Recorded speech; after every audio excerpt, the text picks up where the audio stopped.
In 2011, the University of Oxford set an ambitious absolute target to reduce its Scope 1 and 2 carbon emissions by 33% by the year 2021 against a 2005 baseline, and a £14.6 million budget has been identified to support this journey. The university's embarked on a number of initiatives to try and address behaviour and energy. To engage staff and students, we've got the Green Impact Programme and the Student Switch Off Awards. We're also running training programmes to start to engage staff with the energy demands of their buildings and understanding best practice. And more recently, we're starting to bring research and practice together through our Living Lab initiative, as well as the Carbon Innovation Programme, a springboard for innovation for staff and students. And we hope all of this will help contribute towards reducing the university's carbon emissions by 33% by 2020. Due to the continued success of the university as a world-renowned teaching and research platform, emissions are increasing because of the year-on-year need for an expanding estate. Additional emissions from this expanding estate are minimised through a programme of space management and sustainable building. The scope of the Carbon Reduction Programme focuses on the 21,773 tonnes of carbon that are needed to reduce the current estate's emissions, and does this largely through retrofitting and upgrading. The work is split into 5 categories.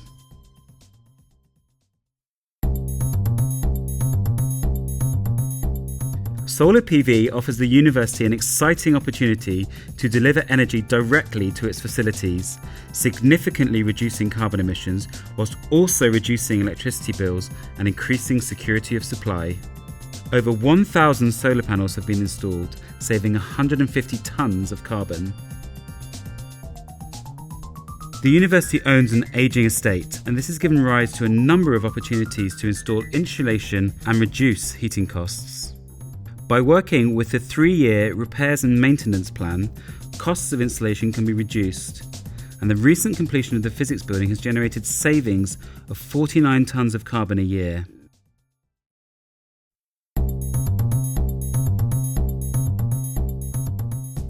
My name is Boyd Roger, and I managed the book storage facility when it first opened in 2010. Just to give you a sense of the size of the warehouse there, imagine 14 football fields and they all fit inside one building. That is the building. It currently holds 8.3 million books and 1.2 million maps, all of which are unreplaceable. So the only way to protect them and to preserve them is to manage the environment by managing the temperature at a steady state and the relative humidity at a steady state. But I found in the first year, the amount of energy the building consumed in order to achieve that amounted to 2.7 million kilowatt hours. That raised questions in my head, and indeed questions in the heads of colleagues in estate services. As the result of the high energy usage, I got together with some colleagues in estate services who were asking similar questions. As a result of this, a project team was set up and expert engineering consultants were brought in who worked with the building management system. Through a series of amendments to the building management system, by 2015 we resulted in 412 tonnes of carbon being saved in a year, which is the equivalent of saving in excess of £90,000 a year in utility bills. I'm Eric Belfield, the Growth Facilities Manager for the Department of Plant Sciences. In the department we have a lot of glass houses and controlled environment rooms where we grow plants for research, and those rooms produce a lot of heat.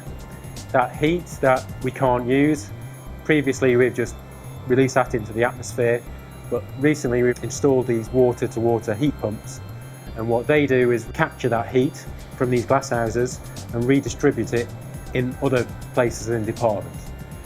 Since July 2015, when they were installed, over 500,000 kilowatt hours of electricity have been saved, and that equates to about 250 tonnes of CO2 not being put into the atmosphere. A carbon reduction plan is not complete without a project on lighting.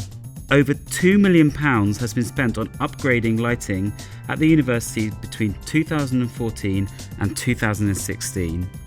And these upgrades have resulted in a removal of over 3,000 tonnes of carbon from the university's annual emissions. Mathematical, physical and life sciences and the medical sciences departments are responsible for 76% of all the carbon emissions of the university. As laboratories are such a significant user of energy, the university supports the use of lower energy equipment and is working across the disciplines to find reductions. A subsidy scheme has been put in place to upgrade ultra-low temperature freezers, of which the university has over 500. Full funding has been provided for 130 glass dryers that will create 370 tonnes of carbon savings. When we think about energy use in buildings, our mind often jumps to the physical elements. Whether it's insulated or not, how we're heating it, what appliances we have inside the building. But if we only think about these physical aspects, we're missing out on a crucial part that impacts energy use in buildings. And that's our behaviour, how occupants are interacting with their built environment. Often termed the building performance gap, this is really the difference between the expected energy demands of a building and the actual energy demands, is often due to the way in which people interact with the building. The university has saved over £1 million whilst conserving energy and the environment.